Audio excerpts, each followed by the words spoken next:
Hello বন্ধুরা, সবাইকে স্বাগত জানাচ্ছি আজকের আমার এই নতুন ব্লগে। আশা করি আজকের ব্লগটা আপনাদের ভালোই লাগবে। আজ কিন্তু আমি ফুচকা পাপড়ের রেসিপিটা শেয়ার করছি। এখানে রয়েছে আমার সাবুদানা, আগের থেকে মিহি পেস্ট করেছিল সেদ্ধ করে, আর সাথে আমার বেঁচে যাওয়া ভাত, সেটা পেস্ট করে নিলাম। এবার দুটো উপকরণ এর সাথে দিয়ে দিচ্ছি লঙ্কা গুঁড়ো, হলুদ গুঁড়ো আর খাবারের সোডা পরিমাণ মতো, আর দিয়ে দিচ্ছি লবণ, সেটাও আন্দাজ মতো দিয়ে দিলাম।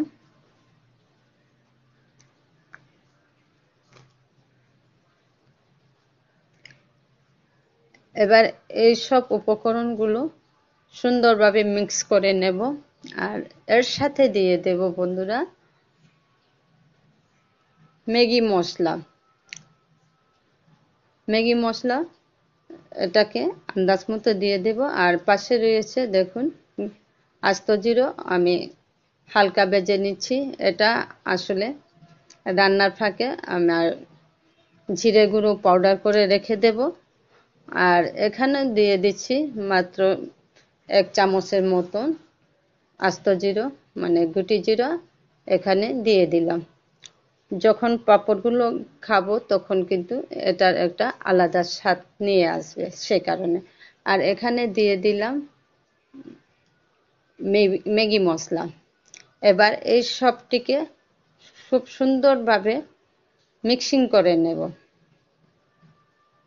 আবারও দিয়ে দিছি, আর একটু অল্প হয়তো কম হবে, সে কারণে আর অল্প কিছু দিয়ে দিলাম।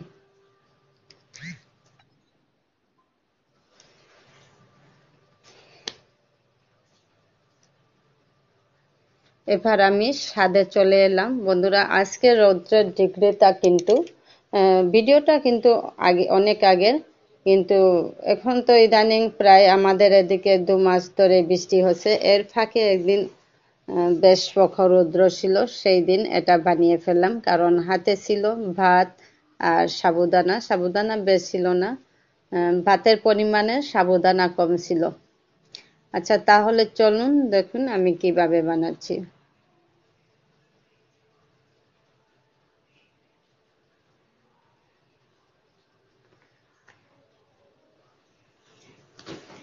এখানে আমি একটা পলিথিন পেপার বিছিয়ে সেটাতে আমি দিয়ে দিচ্ছি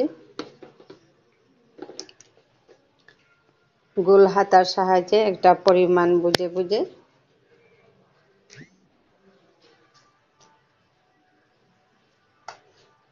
এখানে বেশ আমি প্রায় 16টার মতো বানিয়েছিলাম।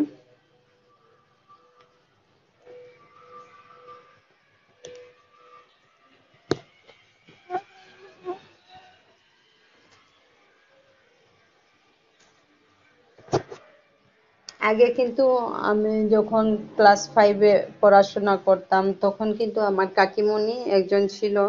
সেই কাকিমণি এভাবে ভাত, বেঁচে যাওয়া ভাত অনেক সময় সেটাকে রান্না করে গোল গোল শেপে রৌদ্রে দিয়ে দিত। শুকিয়ে গেলে সন্ধ্যা খাবারের মধ্যে, সন্ধ্যা খাবারের টিফিনের সময় তেলে ঢেলে এভাবে ভেজে খুব স্বাদ করে খেতাম। আজও আমি তাই ভেবে এখানে আমি ভাত আর সাথে সাবুদানা দুটো মিক্স করে নিয়েছি। সাবুদানা সিদ্ধ করে নিয়েছিলাম, কিন্তু সাবুদানা কিন্তু ভাতের পরিমাণে কম ছিল, সেই কারণে আমার যে পাঁপড়টা খুব সুন্দর শেপটা হয়নি। যাই হোক, আমি কি করে বানাচ্ছি সেটা দেখুন। আর বন্ধুরা, সবাইকে আমার একটা অনুরোধ, প্লিজ সবাই অ্যাড দেখবেন, কারণ ইদানিং আমার পয়েন্ট খুব কম যোগ হচ্ছে। তাই সবাইকে অনুরোধ করছি, কারণ ভালো লাগে না। আর ভিডিও আমি আগের মতো বড় করছি না, সব সময় আমি 10 মিনিটের ভেতরে হয়তো রাখি। অনেক সময় কোনো কারণে প্রোগ্রাম ভিডিও হলে হয়তো কিছু বড় হয়, 15-16 মিনিট হয়। যাই হোক, আজকাল সবার হাতে টাইম নেই, তাই আমিও বেশ বড় করি নাই।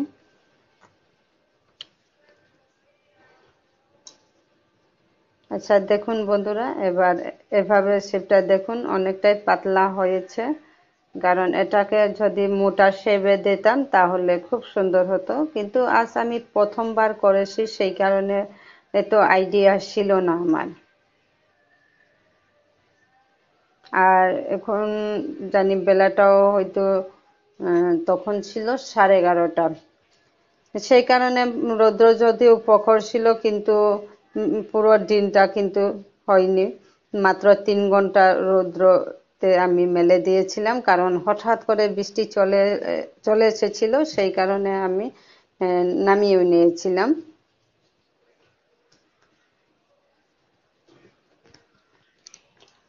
তারপর পরের দিন আবার দিয়েছি, তখন গিয়ে আমার এটা কিছুটা ঠিক হলো, কিন্তু এর ফাঁকে একটা মানে শুকনো শুকনো ছিল, সেটাও আমি অস্থির হয়ে কবে যে আমি পাঁপড়টা একবার খেয়ে দেব, কিভাবে হবে এর টেস্টটা, স্বাদটা কিভাবে হবে, সেটা ভেবে আমি একটা ভেজেও ছিলাম।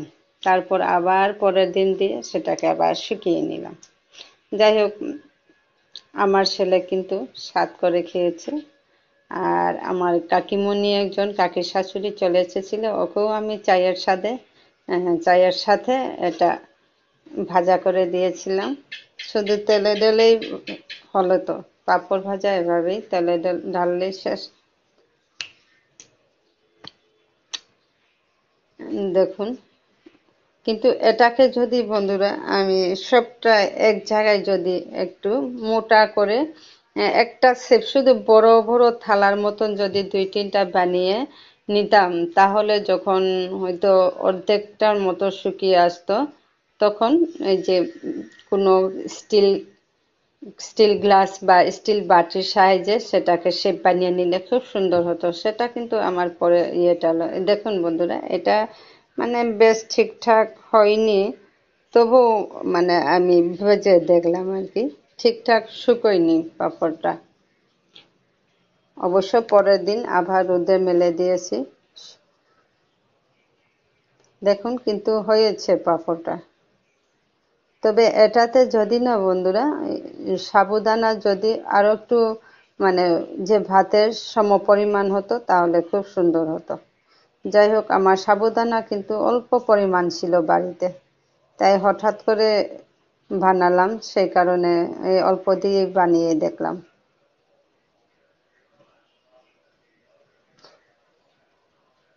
দেখুন বন্ধুরা কিভাবে হয়েছে। আমার ছেলে কিন্তু খাচ্ছে এটাকে সাথে, তবে বিভিন্ন রেসিপির বিভিন্ন স্বাদটা আলাদা। দেখুন আবারও ঢেলে দিচ্ছি, কিভাবে হচ্ছে দেখুন চোখের সামনে। কিন্তু আপনারা যদি বানাতে চান তাহলে সাবুদানাটা কিন্তু ভাতের পরিমাণে সম পরিমাণে দিয়ে দেবেন, তাহলে খুব সুন্দর পাঁপড়টা আস্ত আস্ত হয়ে থাকবে বন্ধুরা। আর একটু যখন মেলে দেবে তখন গাঢ় টাইপের দেবেন, আমি কিন্তু পাতলা করে দিয়েছি, সে কারণে হয়তো। আর এদিকেও মাত্র 3 ঘন্টা শুকনোর পর প্রথম দিন বৃষ্টির কারণে নামিয়ে নিয়েছি, আবার পরের দিন শুকিয়েছি, সেই কারণে কিছুটা ভেঙেও গিয়েছিল আমার। দেখো এমনিতেই তো সুন্দর লাগে দেখতে, খেতেও ভালো লেগেছে, কিন্তু আমি বলবো না যে এত স্বাদ, সেটা নয়, কিন্তু হ্যাঁ খাওয়া যায় অবশ্য।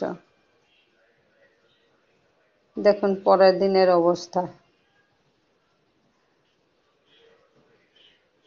এটা পরের দিন এভাবে হয়েছে যে ভেঙে গেছে, সেটা কারণটা আমি বুঝে নিলাম, মানে সাবুদানা কম হওয়ার কারণে এভাবে ভেঙেছে। আর যদি প্রথম দিন যদি শুকোতো একসাথে, তাহলে এখানে আমি 16টা বানিয়েছি, যদি একসাথে হতো তাহলে হয়তো কিছুটা ভাঙলেও মানে সবটা ভেঙে যেত না।